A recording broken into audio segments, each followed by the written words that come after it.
Counting and probability.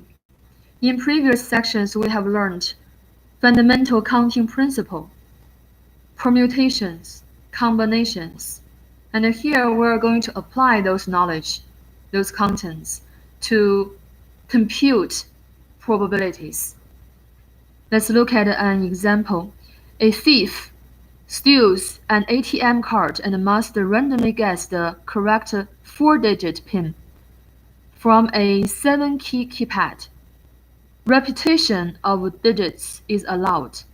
What's the probability of a correct guess on the first try? Alright, so let's see. We are looking for a probability, right? We are looking for a probability. And we need to determine what type of probability we are talking about. Theoretical, empirical, or subjective. By the way, we don't really talk about subjective that much. So mainly it's just either theoretical or empirical. I would say this is an empirical. Let's see why it's empirical. Let's consider the sample space of the experiment. Well, let's consider what kind of experiment this is. Let's think for the thief. He's doing the experiment. His experiment is to guess the PIN. The PIN is a 4-digit PIN, right? 4-digit from the 7 keypad. Why is it 7 keypad? I have no idea. But from the 7 keypad, he need to figure out a way to fill in the 4 cells, right? To create or guess a 4-digit PIN and to try if it works. Then how many possible outcomes here? What are all the outcomes?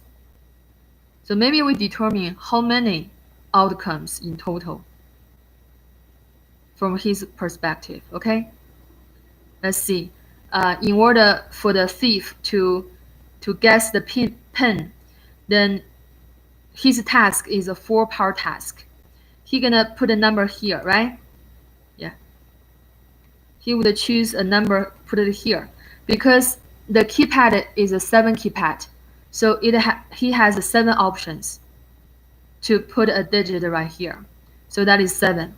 Part 2, he needs to put a digit in the second cell, in the second place, because the repetition of digits are allowed. Repetition of digits is allowed. He doesn't only have 6. Instead, he has 7. Even the digit he has used for the first slot, he could use that again. Because repetition is allowed. For the second part, he also has 7 options. Same idea. The third number, the third PIN, the third digit, he has 7 options for that. The last digit, he also has 7 options for that. So 7 times 7 times 7 times 7, that is 7 to the power of 4th. You do your math in a calculator. We have 2,401 outcomes, right? If we think for the thief, all the possible outcomes for him, he has in total 2,401 outcomes, possible outcomes. Only one of them is correct, by the way. So those 2,401 outcomes put together, the set is the sample space of the experiment, right? Sample space of the experiment. It is a finite number, and all those outcomes are equally likely. If we consider the symmetry in the experiment, in the procedure, they are equally likely. So we are talking about a theoretical we are talking about a theoretical probability model here. So the probability we are looking for would be found by using this formula, classical probability formula or theoretical probability formula. N is the total number of the outcomes in the sample space, which is 2401. Numerator k is the number of the outcomes in the sample space which favor the result. The result is he got it the first try. The thief get a correct guess on the first try. That is very rare, by the way. You would see that. You would see the number, how rare it is. So among the 2,401 outcomes, only one favor the outcome. So numerator is 1. Do the calculation using your calculator. You would see the probability is about equal to 0.000416. That is 0.04%. It must be a very small number. The chance must be very low for the safety of the owner of the card, right? ATM card. Does that make sense? So in this problem, we combined theoretical probability model, also counting principle, fundamental counting principle. I have the fundamental counting principle, permutation and combination definition here again, followed by some features about the permutation and combination. You don't have to see that, learn that, worry about that, because remember in the previous videos I showed you how do you compute PNR, how do you compute a CNR, and how do you compute n factorial by using the graphing calculator.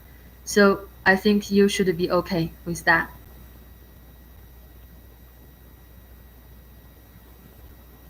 Let's see the next example. If you know the names of the remaining 7 students in the spelling bee, what's the probability of randomly selecting an order and getting the order that is used in the spelling bee? That is a keyword, order. All right. So that reminds you, you might looking at a permutation here.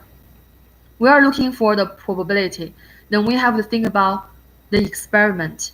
We have to think about the sample space of the experiment and figure out what kind of probability we are talking about, right? So let's see what kind of experiment here.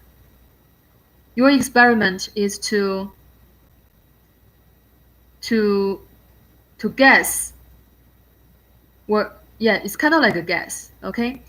Your experiment is to put the remaining 7 students in order. So your experiment here, or your task here, is to put the remaining 7 students in order. Okay, 7 students in order. Then how many different options do you have, or how many different ways do you have to complete the task? Put the 7 students in order. Do you remember the 3 examples I have covered in previous videos? And I said if you could really understand those 3 examples, then you would be okay with anything about the fundamental counting principle, permutation, and combination. So here we are looking at a factorial. You arrange the 7 students in order. That is 7 factorial. Okay, that is 7 factorial. Sample space contains this many outcomes. Are those outcomes equally likely? Yes, by the symmetry, they are equally likely. So we are talking about a theoretical probability model. So the probability would be found by using this formula, K over N. N is the total number of the outcomes in the sample space, which is 7 factorial. K would be the number in the sample space, the number of the outcomes in the sample space which favor the result. The result is the order that you have happens to be the order that is to be used in the spelling bee. Kind of like a bet, right? BET. So how many order they're gonna apply? Of course, they only do one, right? among those 7 factorial word arrangements, only one of them is the correct one, because they're only gonna use one order. So the probability is gonna be 1 over 7 factorial. 7 factorial is 5040. So you can try the value. I can show you what is 1 divided by 5040. Wow, that's a very small number. That is a 0 point. By the way, if you use your calculator, you see these things, 1.98 and so on and so on, and you see e -4. How do you understand that? E here means 10. Okay, 10 to the power of -4. So this basically means you are going to move your decimal point to the left 4 times.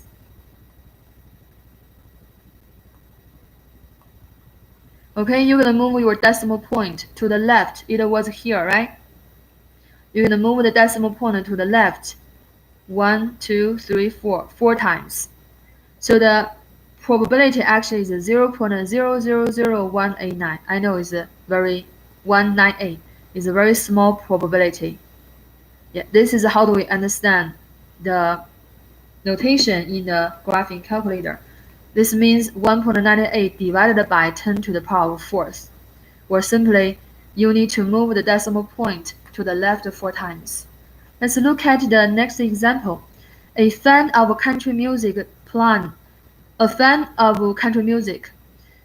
to make a custom CD with 12 of her 25 favorite songs.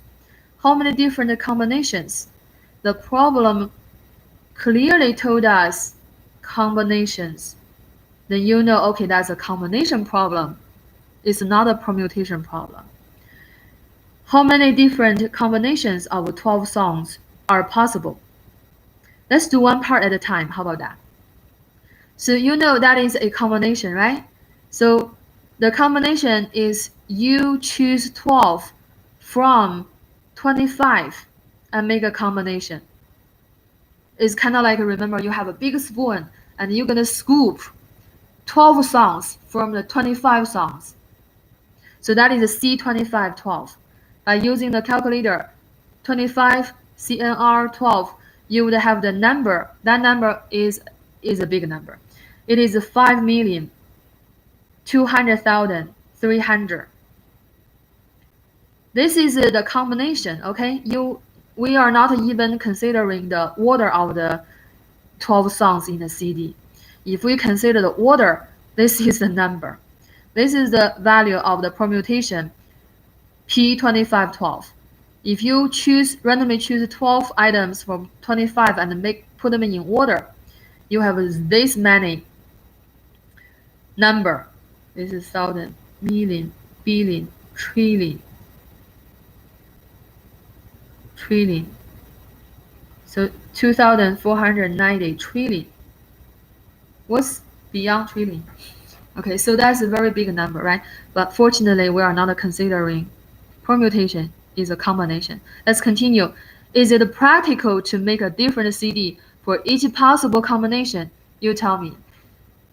It's not possible, right? This is too big. This number is too big. We can do the calculation. How long is it going to take for the person to make a CD? I have no idea about that. Well, if we divide 5/2, how about 1 hour? 1 hour to make a CD is too slow. Then we would need 5,200,300 hours, right? 5,200,300. How many hours every day? Divided by 24. So that's 21. That's gonna be 216,679 days, and divided by how many days in a year? 365. That is 593 years. All right. Of course, as I said, maybe 1 hour is too slow. Maybe now the technology is so advanced, maybe just 1 minute. If you can do 1 minute, if we divide by 60 here, you still need 9 years or 10 years. Even you can make a CD in 1 minute, you still need like 9 years, almost 10 years to complete that task. It is definitely not practical. Let's move to the next one. A classic counting problem. So this should draw your attention, right? Classic. Every book about the probability, you would see something like that. You would see that type of problems. A classic counting problem is to determine the number of different ways that the letters of necessary could be arranged. Find the number. The number of different ways that the letters of necessary can be arranged is, okay, so let me explain. Necessary. Sometimes one semester I remember I use Mississippi. a simpler version would be apple, like, or egg, egg, right? So necessary is fine, and necessary.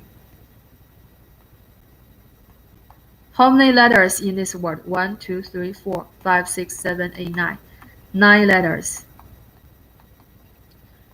What are we looking for? We are looking for how many different ways that the letters can be arranged. So would the order matters here? Of course, order matters. Order matters, right? So we are considering a permutation. However, the tricky part is there are two E's, two S's. Okay, so this is the tricky part. You see two E's, right? Necessary. So what we can do is we maybe could label this E number 1, E sub 1, and this is E sub 2. And this is S sub 1, this is S sub 2. We pretend they are different. This way is easier to find the permutation for the 9 letters, right? You arrange them, you put them in order. That is a permutation. That gives us 9 factorial. Does that make sense? However, our assumption is not a reality. We assume the two E's are different. We assume the two S are different, but they are not different. They are the same. So we would have to fix that part. After we have 9 factorial. How do we fix that part? We are going to divide by 2 factorial, which is 2, right? Because the E, we assume them differently, but actually they are the same. Do you see what I'm saying? So in those 9 factorial permutations, the two E's are treated differently, but actually they are the same. So we should cut the number in half to remove or fix that factor. Do you see what I'm saying here? And also we have to divide it by another 2 factorial. The same result, same reason, because among the 9 factorial permutations, the two S are treated differently, but they are actually the same, right? They are treated differently, they are actually the same. So we need to cut those numbers in half again to remove that factor. How do you spell Mississippi? My phone is not here. How do you spell Mississippi? Let me Google maybe.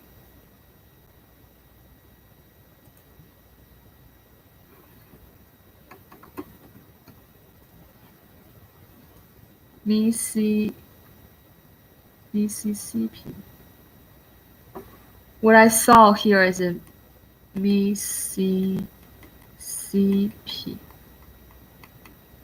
Mississippi. Okay, Mississippi. All right, how many letters here? 1, 2, 3, 4, 5. 1, 2, 3, 4, 5, 6, 11. Let me do it again. 2, 2, 2, 2, 2. Yeah. Okay. So how many different ways that we could? How many different ways the letters of the Mississippi could be arranged. If we follow the pattern, if we follow the procedure that we have done earlier, this is the result. This is the number. 11 factorial divided by, do we have how many m do we have? We have 1 m, but how many i's do we have? 1, 2, 3, 4. 4 i's, so we divided by 4 factorial. How many s we have? 1, 2, 3, 4. 4s, so divided by another 4 factorial. How many p's do we have? We have 2, so 2 factorial. I believe you see the pattern. Why do we, you see the pattern that process this kind of problem, right? It is a classic counting problem. In order for you to see why do we divide by 2 factorial here, and maybe we try this word egg. So G1, G2, okay? Let's see how many permutation. If we see the two G's differently, then we have 3 factorial, which is 6 permutations, right? Let's write them out. Let's write them out. We have G1. Oh, this is G2. I mean, G1, G2, G2, G1, G1, G2, G1, G2E, G2, G1, G2, G1E. And we know that's all the permutations because that's the reason we need to determine the number of permutations before we actually to find out the permutations. If you don't know how many, you might end up with short, or you struggle, do I have more? So determine the number of permutations first. We have 3 letters if we treat G1, if we treated the 2 G's differently. So 3 factorial is 6. We have all the 6 different. They're all different, right? Permutations. However, look at here. Are they the same? Are those 2 the same? They are actually the same, right? And are those 2 the same? They are. Because G and G, there are no difference.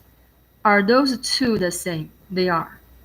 So we divided by 2 factorial, which is 2, to remove the factor from the beginning that when we assume G1 and G2 are different. Maybe this would help you to understand. It's pretty interesting, right? There are many very interesting classic problems from theoretical model. All right, so this is the 3 sections. I'll see you next time. Thank you for watching.